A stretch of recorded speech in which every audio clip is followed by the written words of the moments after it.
नमस्कार दोस्तों, स्वागत है आपका हमारे टॉक शो टॉक इंस्पिरेशन में, जहां पे हम बात करेंगे psychological effects of social media in today's generation, जिसके बारे में बात करना वाकई बहुत ज़्यादा ज़रूरी है।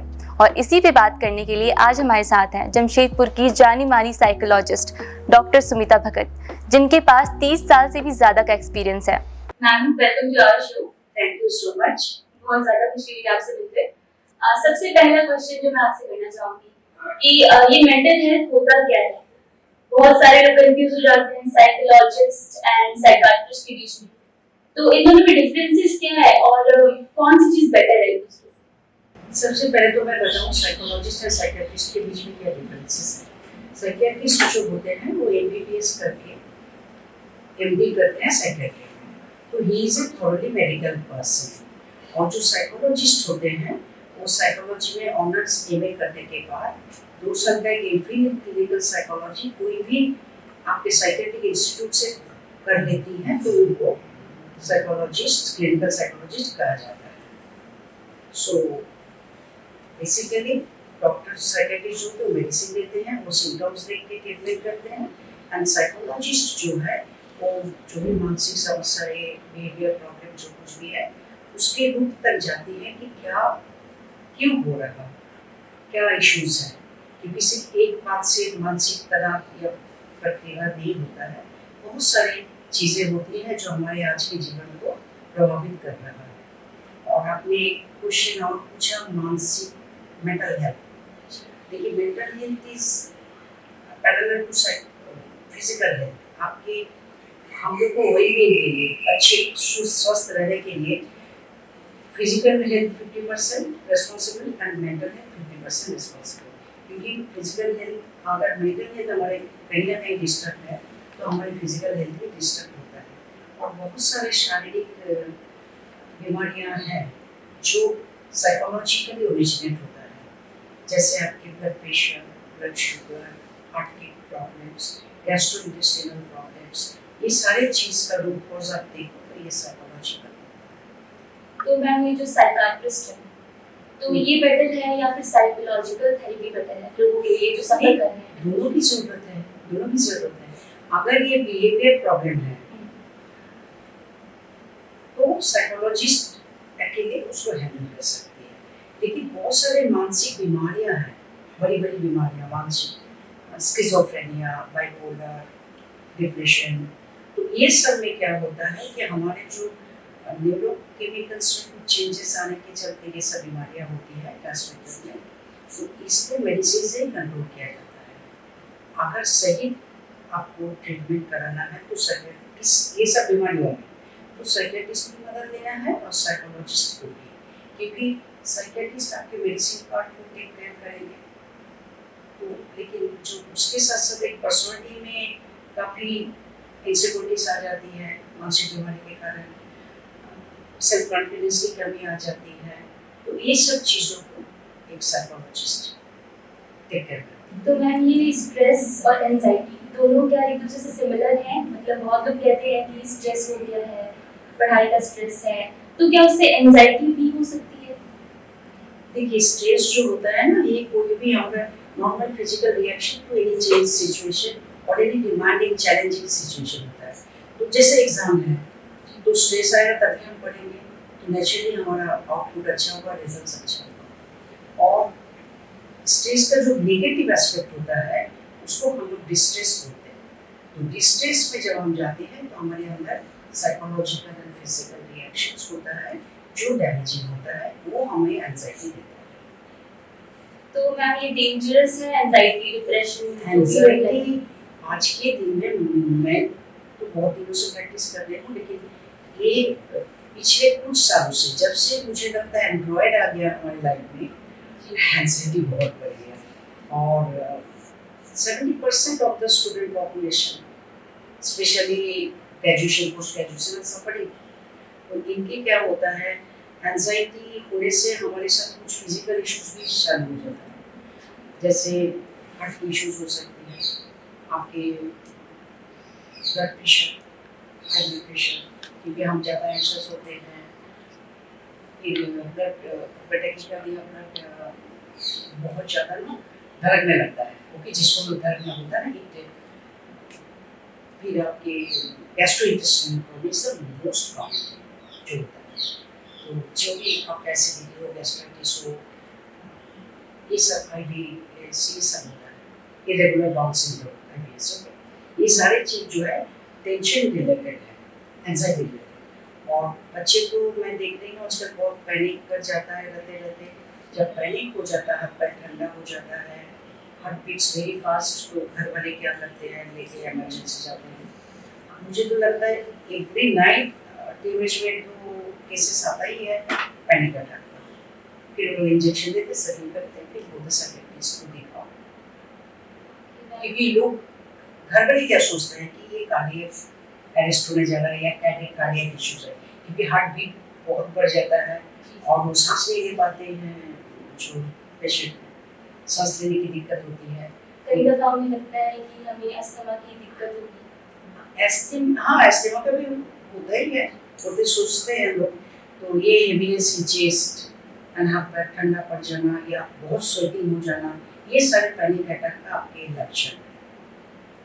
आपने ये पैनिक अटैक का तो बता दिया, बट हमारे बहुत सारे जो लोग हैं वो इसमें कंफ्यूज रहते हैं कि हमें एंजाइटी है, डिप्रेशन है, तो उनको पहचाने कैसे एंजाइटी डिप्रेशन को?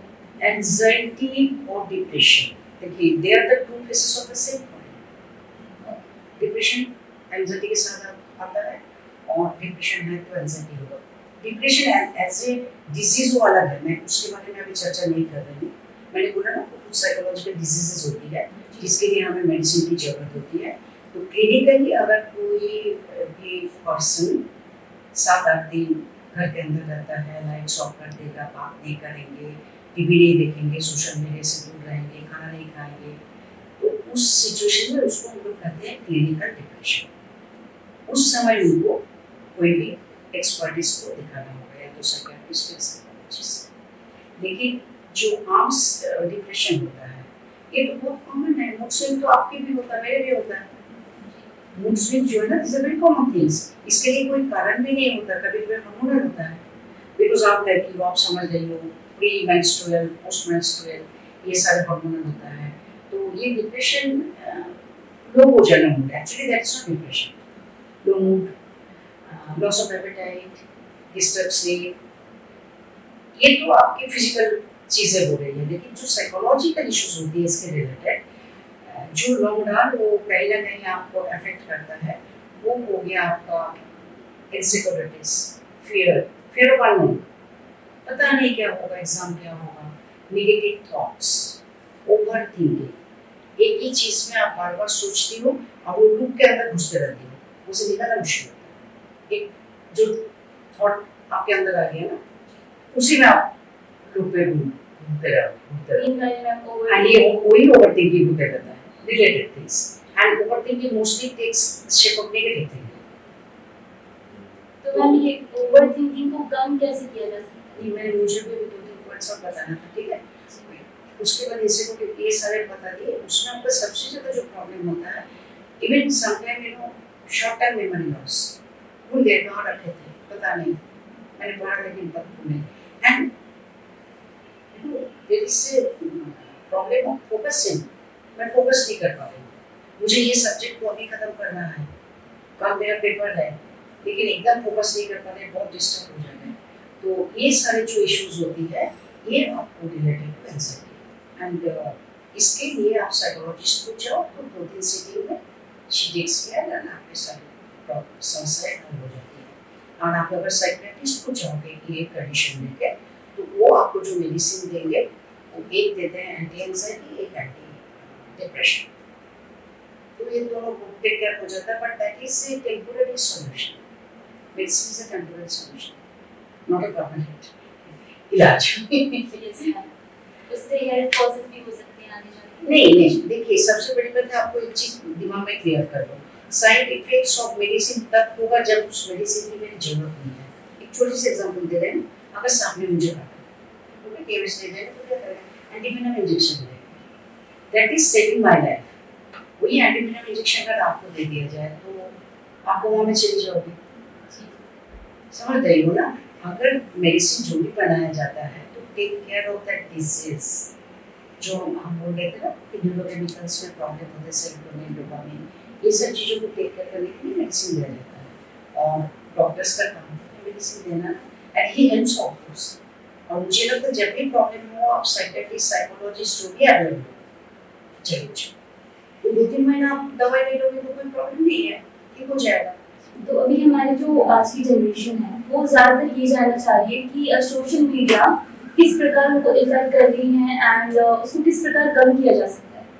देखिए जब से कोविड आया है और आप लोग का स्टडीज सारे घर से हो गया तो इंटरनेट के थ्रू चल रहा है और स्कूल बंद होने की वजह से तो हर बच्चे के हाथ में मोबाइल है और वो कहीं ना कहीं बहुत नेगेटिव मिल रहा है हमारे। एक तो इतना देर मोबाइल देखना भी नहीं चाहिए, फिजिकल कॉन्ट्रीब्यूशन मतलब आँख, ब्रेन, कान में लगा के सब अब मोटरसाइकिल चला रहा है रास्ते में बच्चे जब कान में लगा हुआ है, कितना डेंजरस है अपने लिए दूसरे के लिए। You can meet with an accident any time. Cycle नहीं सुनता हो आप अगर टीवी न्यूज़ देखते होंगे कितने बार रेलवे ट्रैक करते हुए बच्चे कट गया क्योंकि वो कान में लगा के जा रहा था, ट्रेन की आवाज़ सुनाई नहीं। ये तो वन एस्पेक्ट। दूसरा एस्पेक्ट जो है ये बहुत सारे सोशल मीडिया जो है आपके क्या क्या आता है, स्नैपचैट, फेसबुक, इंस्टाग्राम। फेसबुक तो बहुत पुराना हो गया और आगे चलो एक्स पोस्ट तो ये सारे जो चीजें होता है ना इंस्टा, इसमें क्या होता है ज्यादातर लोग एडिटेड एवं फेसबुक में भी एडिटेड फोटो देते हैं। अगर मैं एक फॉरेन ट्रिप करने गई तो बड़े सज धज के उसका फोटो देंगे to show others look how happy I am. मेरा हैप्पीनेस दूसरे को दिखाने के लिए नहीं है, खुद को महसूस करने के लिए। तो उसमें क्या होता है जो हमारे बाकी लोग हैं वो दुखी हो जाते हैं, अरे ये अभी फुकेट में घूम रहा मैं तो अब तक गए नहीं फॉरेन। तो ये चीज एक होती है। दूसरी बात you are expose to the world. आपको मालूम है चाइना में कोई भी सोशल मीडिया अलाउड नहीं है। आप क्या सोच रहे हो, आप फेसबुक में हो, ठीक है, you are expose to the world. Anything आपकी सब चीज टोटल डाटा वो लोग अगर चाहे तो निकाल सकता है। और मैं ये मैंने पहले कब देखी, ये मैं भी 6-7 साल पहले मेरा यहाँ पेशेंट आ रहा चले जा रहा, अचानक फेसबुक खोले पीपल यू मे नो उन सबको फोटोज आ रहा, that is phone number track हो रहा, they are connecting with through their mobile, so कहीं ना कहीं ट्रैक हो रहा and people you may know भी इन लोगों का फोटोज आ रहा। देन आई स्टॉप कि भाई मेरे को बहुत हो गया फेसबुक में जा, ऐसा टाइम भी नहीं मिलता है। और दूसरी बात है कि ये तो वन एस्पेक्ट हो गया। दूसरा एस्पेक्ट है इसका नेगेटिव भी कि आजकल जो अपना ये सब चलता है ना blog and YouTubers, they are spreading lots of nafrat, lots of hatred among young people and wrong information. YouTube में मैंने देख लिया मेरे को तो ADHD है, नहीं होता है, आप जाओ कोई एक्सपर्टिस के पास अपना डायग्नोसिस कराओ। मेरे को तो जरूर डिप्रेशन है, मेरे को एंजाइटी है, उतना तक तो ठीक है, आप एक साइकियाट्रिस्ट ने मेडिसिन दे दिया, ठीक है, उसके बाद वो खोल के गूगल ढूंढेंगे क्या क्या साइड इफेक्ट्स है कि मैं क्यों लूं। देखिए बाहर में जो है अमेरिका, यूरोप, ये सब कंट्रीज में psychologist and psychiatrist is a team. Psychologist जो है वो बताएंगे आपको क्यों आपको दवाई लेना है और साइकियाट्रिस्ट जो है उनका काम खाली दवाई देना है। तो यहाँ भी वही होता है, डॉक्टर आपको 5-6 मिनट टाइम देंगे, दवाई दे देंगे, बट वो नहीं बताएंगे कि आप क्यों दवाई लोगे। तो ये इशू होता है।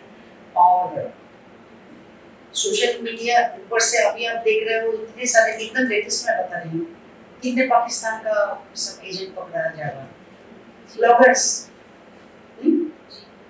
तो ट्रैवल ब्लॉगर्स है एंड यूट्यूब में भी कुछ यूट्यूबर है जो बहुत ज़्यादा रिलीजियस हेट्रेड फैला रहा है। तो इस तरीके से हमारा जो यूथ है उसको मिसगाइड किया जाता है। तो मैं तो बोलूँगी अगर अच्छे से पढ़ाई लिखाई करो, अपने फ्यूचर सिक्योर करो, भी कामयाब हो जाओ और ये सबसे जितना दूर रह पाओ उतना। तो मैम इसकी टिप्स क्या है इनको कम करने की?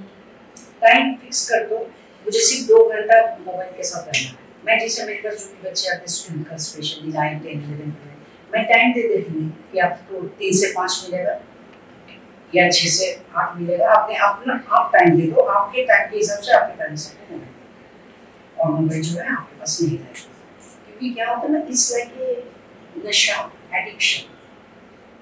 जितना देखोगे और देखने का मिलेगा, तो इसलिए जितना उससे अपने आप से दूर रह पाओ और कोई ना कोई फिजिकल एक्टिविटी में आपको इन्वॉल्व करो besides your studies and all.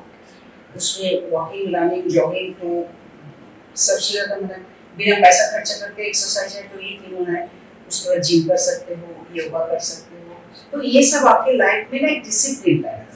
Main जो इशू हम मुझे आज के जनरेशन में दिक्कत है मैं डिसिप्लिन। तो मैम, आप इतने साल से आपका एक्सपीरियंस है फील्ड में, तो आप कुछ ऐसे केसेस शेयर करना चाहेंगे जो यूनिक हो या फिर जो बहुत यूनिक केसेस आए हो आपके पास?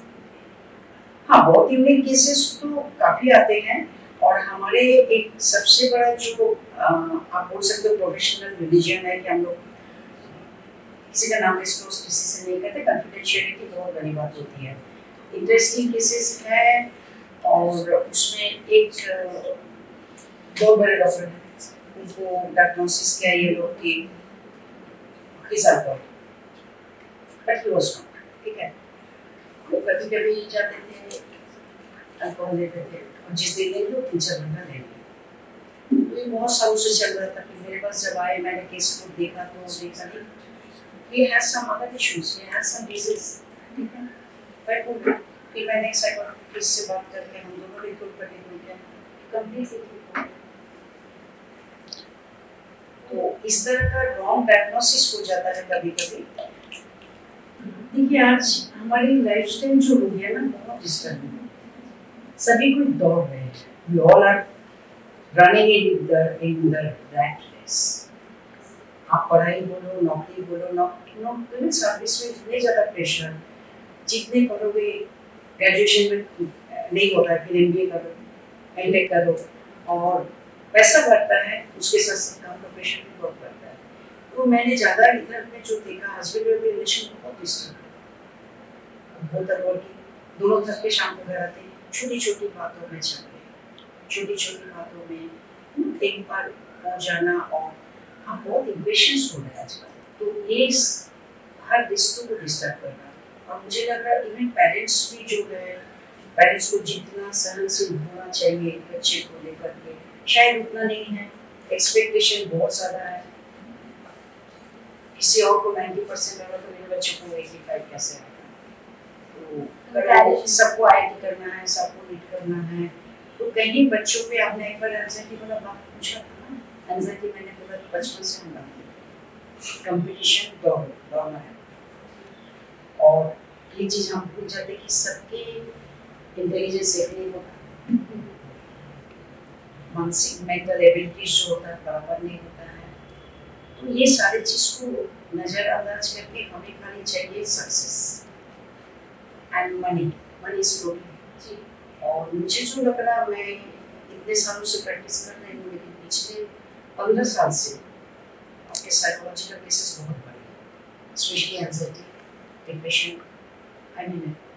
क्योंकि एक तो हम डेवलपिंग कंट्री, पैसा बहुत सारा हो गया, दूसरी बात एंड्रॉइड पूरा हम लोग बर्बाद कर दिया। पहले हम लोग बच्चों को टीवी देखने मना करते थे, हम जो बच्चे आते हैं मैं बोलती टीवी देखो, कार्टून देखो, एटलीस्ट फोन से दूर रहो।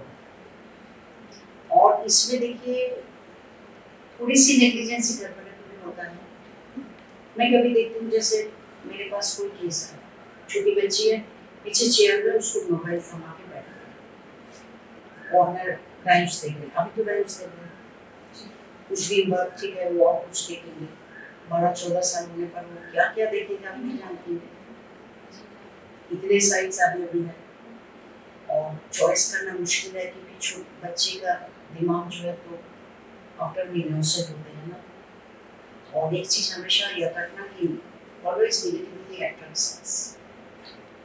तो मैम, इसको कम किया कैसे जा सकता है? जैसे मोबाइल कम देना होगा, और मुझे लगता है 10th तक वहाँ पर मोबाइल यूज कर, जो भी आपके काम होता है, अलग से मोबाइल नहीं दे देना है। और दूसरी बात है कि इतने घंटे आपको मोबाइल मिलेगा, जब आपको प्रोजेक्ट है, जो भी काम आता है वो कर लो, करके माँ को फिर वापस कर दो। और खेलना है खेलो 2 घंटा। आजकल तो कोई बाहर खेलने नहीं जाता ना, इट्स ट्रेजेडी। हमारे जो जेनेक्स तक तो ठीक था, जो अल्फा जनरेशन है, मैं उन लोगों के लिए बहुत दुखी होती हूँ। बेटी तो देखा नहीं उसको, खाली वीडियो गेम में बिजी रहते हैं, एक छोटे छोटे फ्लैट के अंदर रहना, उसी में बस लगे रहो। तो कहीं ना कहीं इसका बहुत नेगेटिव इम्पैक्ट हो रहा है साइकोलॉजिकल एंड फिजिकल। और इसमें क्या होता है, जब मना किया जाता है चिड़चिड़ा हो जाता है बच्चे, एग्रेसिव, फोन छीन लिया तो एग्रेशन, घर पटक देंगे फोन छीन लिया तो रिमोट उठा कर पटक दिया, गुस्सा बहुत कॉमन हो गया। और आप अगर न्यूज देखते रहो रेगुलर, एक पार्किंग लेकर के गोली चल जाती है, पेशेंस नहीं कहा, छोटी छोटी बातों पे लेके बहुत बड़ी बड़ी बातें हो जाती हैं।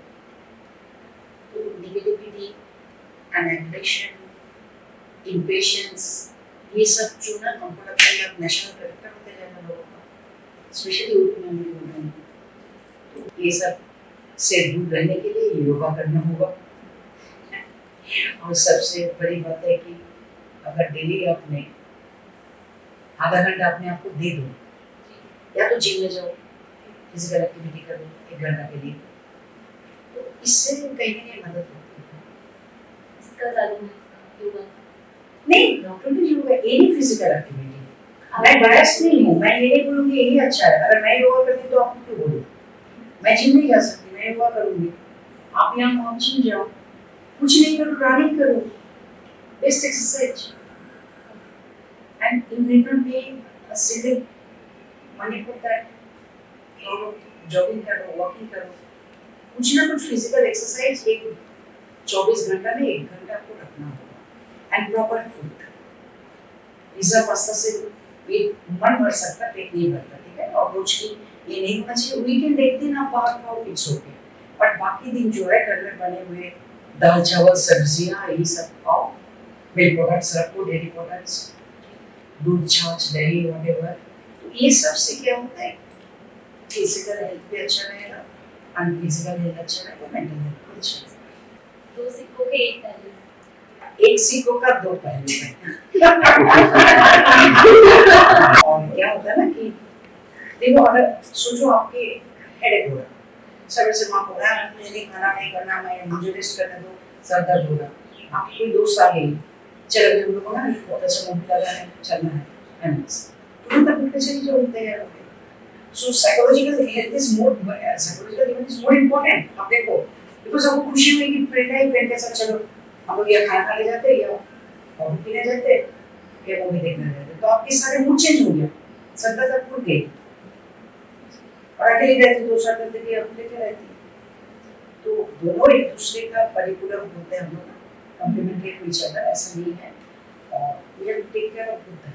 एक और मैम सवाल था कि ओवर थिंकिंग जो है ये काफी ज्यादा बढ़ गई है, हर एक इंसान ओवर थिंकिंग करता है। ओवर थिंकिंग की वजह से या काफी सारे रीजन की वजह से, जैसे एग्जाम में अगर रिजल्ट खराब आए तो लोग सुसाइड तक पहुंच जाते हैं। तो ये ओवर थिंकिंग को कम करने कैसे किया जा सकता है? ओवर थिंकिंग कम करने के लिए प्रोसेस है, हम लोग थॉट ब्लॉक करवाना सिखाते हैं, थॉट ब्लॉक करके फिर न्यू थॉट हम लोग कंडीशनिंग करना होता है। तो इट्स अ प्रोसेस, 2 सिटिंग करेंगे, मेरे पास बच्चे आते हैं, वो हो जाता है। मैम इसको और नेचुरली सुसाइड का जहाँ तक आप बात बोल रही हो ना, जी सुसाइड मुझे कभी कभी लगता है it's an irritation process also, और बर्दाश्त नहीं कर पाए स्ट्रेस को। मैं हम लोगों ने बहुत देखा है, जैसे कोटा में फिलहाल स्ट्रेस काफी हुआ, पेरेंट्स जमीन जायदाद बेच के भेज रहे बच्चों को, बहुत उम्मीद लगा, बिहार का 2-3 केसेस मैंने देखा। तो उसके बाद वो बच्चे का रिजल्ट खराब हुआ। ये जितने इंस्टीट्यूट कोचिंग हो रहा ना, they are doing simply business, बच्चों को हेल्प नहीं होता, और वहाँ जाके बच्चों को और कंपटीशन के सामना होना होगा। एज क्या होता है, 17-18, तो उस समय बच्चे को बहुत ज्यादा जरूरत है गार्जियंस का। और मैं हमेशा सजेशन देती हूँ 18 साल क्लास 2 तक अपने पास रखिए, उसके बाद भेजिए, बिकॉज यू नो 18 में मैच्योर हो जाता है, तो वोटर भी बन जाता है, लाइक आपके ड्राइविंग लाइसेंस भी उसको मिल जाता है, that means is physically and mentally mature by 18। तो ये एक चीज होता है। वहाँ जाके क्या होता है, तो कैटेगराइजेशन होता है, they the best student, second best, third best. तो जब वो कोप अप नहीं कर पाता वहाँ पे, तो लास्ट ऑप्शन क्या है, चलो यार खत्म करो, कूद जाओ, that is solution to the problem. तो इसमें मुझे लगता है पेरेंटल इंटरफेरेंस की जरूरत होती है। Parents should be very close to the child, क्योंकि अभी उनको समझना है। देखिए मैं बोलती हूँ आपके जनरेशन पे ना बहुत ज़्यादा अपॉर्चुनिटीज हैं, but at the same time you have lots of challenges. हम लोग बहुत हैप्पी लाइफ बिता के आए, स्टूडेंट बोलो, student life was really great life. आज के students are always in pressurized, तो सिर्फ काम नहीं है, सोशल, मैंने पहले कहा सोशल प्रॉब्लम्स है, then YouTube this and that, आपको बहुत ज़्यादा टाइम देना होता है मोबाइल में, पढ़ाई का टाइम घट जाता है, और घर में भी प्रॉपर अगर आपको केयर ना हो, देखभाल, एक्चुअली प्रॉपर में से जनरेशन गैप के बारे में बोलना चाहिए। पेरेंट्स के साथ बच्चों को बहुत ज़्यादा generation gap, specially the topper children, and I think आप सब वही बिलोंग करते हो, आप भाई बिलोंग करते हो। तो ये जनरेशन गैप के चलते पेरेंट्स में आपको समझ नहीं पाते, बच्चे को लगता है पेरेंट्स मेरा सुन नहीं रहे, तो ये कम्युनिकेशन गैप तैयार हो जाता है। और साइकोलॉजिस्ट क्या होते हैं ना, शी बिकम्स द ब्रिज दोनों के बीच में। पेरेंट्स को अलग काउंसलिंग कर लेते हैं, बच्चों को अलग कर लेते हैं, फिर तीनों को लेके सेशन कर दो और प्रॉब्लम सॉल्व। और मैम इसमें जो लोग कॉन्फिडेंस अपना गिरा देते हैं, जो लोग कॉन्फिडेंस बिल्डअप नहीं कर पाते, कॉन्फिडेंस लो हो जाता है जब आप आउटपुट अच्छा नहीं दे पाते, रिजल्ट कमजोर होने लगता है, और लगता है कि नहीं मैं कर नहीं पा रही, तो धीरे धीरे आपकी कॉन्फिडेंस लेवल लो होने लगता है। तो उसके लिए मैं कॉन्फिडेंस एनहांसमेंट करवाती हूँ, और जिसको अगर आप सोचो तो पर्सनल ग्रूमिंग बोलो, क्योंकि जनरली क्या होता है ना, 18 तक तो ट्रेन रहते हैं बच्चे ना, उसके बाद पर्सनल ग्रूमिंग होता है 18 to 20। तो इस बीच अगर एक दो सेशन कोई साइकोलॉजिस्ट को सही सलाह मिल जाए, सही सजेशंस मिल जाए, तो वो बच्चे कॉन्फिडेंट लेवल को ग्रो कर सकते हैं। तो इसमें क्या होता है कि सबका रोल है, teachers, parents, friends, peer group pressure सबसे ज़्यादा हावी हो जाता है बच्चों, उसको 92 कैसे आ गया, उनको 90 आया। सो 2 नंबर के लिए मैं एंजाइटी, पैनिक अटैक सब कुछ हो जाता है, आई हैव सीन।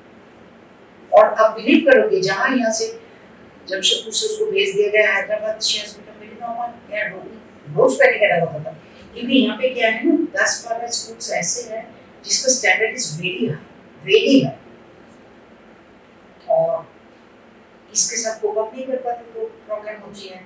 और मैंने तो ये भी देखा जमशेदपुर का अच्छे स्कूल्स का, मैं तो किसका नाम नहीं लूँगी, लास्ट बेंचर भी जो होता है ना, आगे चल के बाहर जाके बहुत सक्सेसफुल होता है। तो ये एक बहुत बड़ी बात है कि स्कूल्स में बहुत कॉम्पिटिशन है। तो मैम ये सारा जो कुछ हुआ, इसके बाद आप हमारे जो लोग शो को देख रहे हैं, जो हमारे टॉक शो को देख रहे हैं एक्चुअली, उन लोगों को आप क्या मैसेज देना चाहेंगे? मैसेज ये है, ईट प्रॉपर फूड, घर का खाना खाओ, एक्सरसाइज करो, नहाओ, बहुत ज़्यादा पानी पियो, और मस्त रहने का प्रयास करो।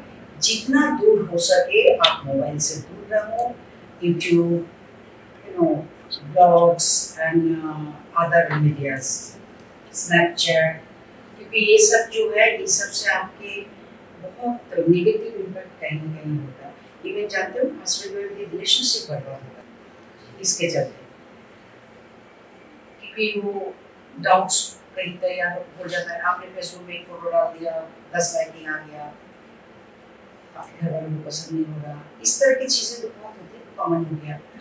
एंड जेलसी, डाउट्स, जो भी नेगेटिव इमोशंस हमारे हैं ना, वो कहीं ना कहीं हावी होने लगता है। पॉजिटिव इमोशंस बहुत घट गया है, और इसके लिए अच्छे किताब पढ़ो, अच्छे सोचो, और जो भी पॉजिटिव, बहुत सारे पॉजिटिव यूट्यूब में भी है, बहुत पॉजिटिव लेक्चर जो लोग देते हैं, उनका पढ़ो, उनका सुनो, तो आपको नहीं मिलेगा। थैंक यू सो मच, बहुत ही ज़्यादा अच्छा लगा आपसे बात करके, एंड आशा करते हैं कि जो हमारे ये शो देख रहे हैं उनको बहुत ज़्यादा चीज़ें मिलेंगी, सीखने को मिलेगा कि एंजाइटी, स्ट्रेस, इन सबको कम कैसे किया जा सकता है, ये सब कितना ज़्यादा ज़रूरी है, सोशल मीडिया से दूर रहना क्यों इम्पोर्टेंट है। आज के लिए बस इतना ही। मिलते हैं अपने अगले एपिसोड में कुछ नए टॉपिक्स के साथ। तब तक के लिए stay safe, stay calm and stay healthy. Thank you.